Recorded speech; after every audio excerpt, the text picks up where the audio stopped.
Thank you, Lord Mayor. Quite frankly, I'm embarrassed and ashamed that we've had to meet here this evening for what is going to be the first of many EGMs, quite frankly unprecedented given the history of this council. Because it should be an honour and a privilege to be elected to this chamber and stand here today, because quite frankly, Birmingham is an amazing city, full of passionate people with a rich and diverse history. And yet, the reputation and finances of this council have been ruined by chronic mismanagement by the Labour leadership. And particularly it reminds members of this council that only a couple of years ago, that Labour leadership were boasting, Lord Mayor, about the council being in the best finances for 30 years. We were meant to be on the cusp of a golden decade. We were supposed to have a bright future ahead of us, lines parented by the leader and the cabinet, and it's proven all to be empty, hollow and a sham. I said at the time that it was gold-plated, and even now, listening to the Labour members who've spoken, it's quite clear they're willing to blame everyone else except responsibility. Lord, what the Commissioners are thinking of watching this debate today taking place.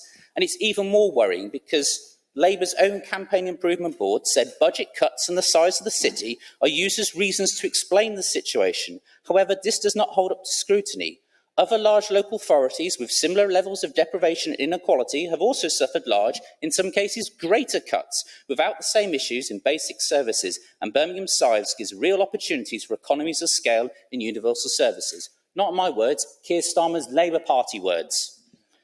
We've heard earlier about how this council has been misled. This has been an issue that's been coming down the track for a long time, and this cabinet has failed repeatedly to deal with it. The leaders seem to think that he found out in June, yet we now found out he knew in February. We've seen multiple delays with council business management being adjourned twice. We even had a training meeting cancelled with 1 minute's notice, despite the fact the trainers were in this very building. And despite all that inaction over the summer, we still do not have a job evaluation scheme in place. The leadership of this council have divvied and delayed, and that has led to the Section 114 notice being issued, which we're here debating today, plunging this city into crisis. Now, the Roman Emperor Nero was said to have played the fiddle while the city of Rome burned. Where was our leader?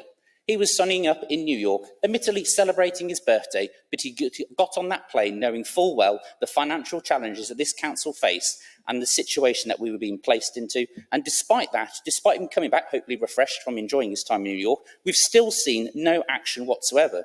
We have a situation where the auditor is threatening to take us to judicial review because we're failing to deal with the issues, and we're having a Section 5 and another Section 114 notice issued because this leadership is refusing to act. Members in this chamber can see it, the trade unions can see it, senior officers can see it, the public can see it, the press can see it, yet for some reason this leadership cannot.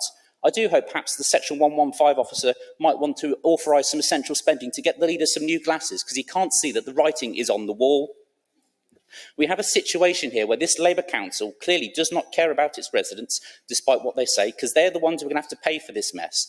They do not care about the staff who are going to lose their jobs as a result of trying to clear up this mess. They don't even pay about women fairly, because they've been allowing this situation to drag on over and over again. And we have a situation they're all worried about trying to cosy up with their union paymasters and protect the party brand.